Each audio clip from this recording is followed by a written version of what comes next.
Confessions 6. My love of you, O Lord, is not some vague feeling. It is positive and certain. Your words struck into my heart, and from that moment I loved you.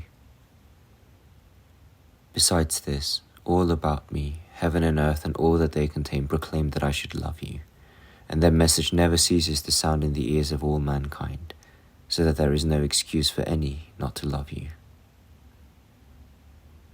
But more than all this, you will show pity on those whom you pity.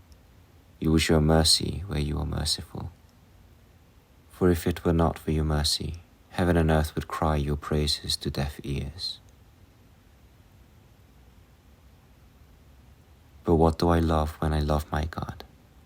Not material beauty or beauty of a temporal order, not the brilliance of earthly light, so welcome to our eyes, not the sweet melody of harmony and song, not the fragrance of flowers, perfumes, and spices, not manna or honey, not limbs such as the body delights to embrace. It is not these that I love when I love my God. And yet, when I love him, it is true that I love a light of a certain kind, a voice, a perfume, a food, an embrace.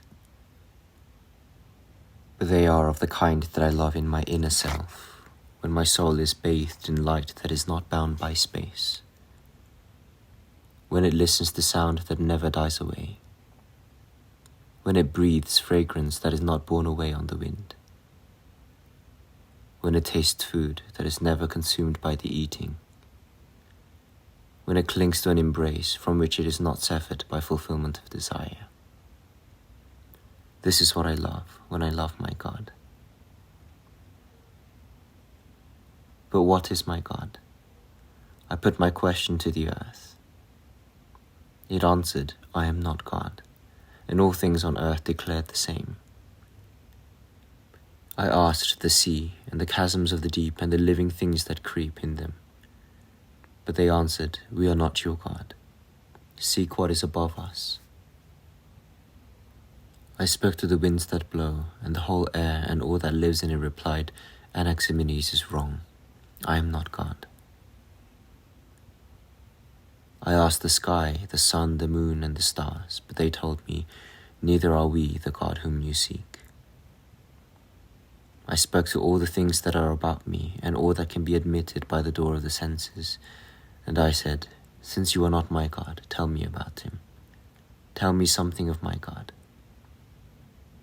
Clear and loud they answered, God is he who made us.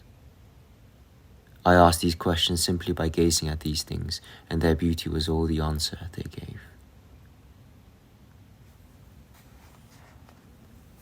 Then I turned to myself and asked, who are you? A man, I replied, but it is clear that I have both body and soul, the one the outer, the other the inner part of me. Which of these two ought I to have asked to help me find my God? With my bodily powers I had already tried to find him in earth and sky, as far as the sight of my eyes could reach, like an envoy sent upon a search.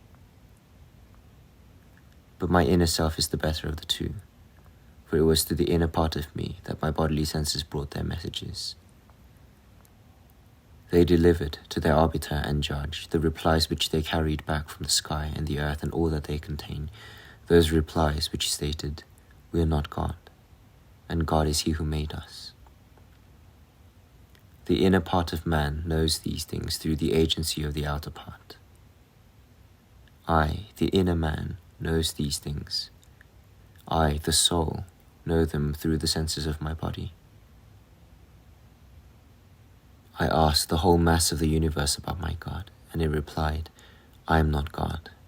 God is he who made me.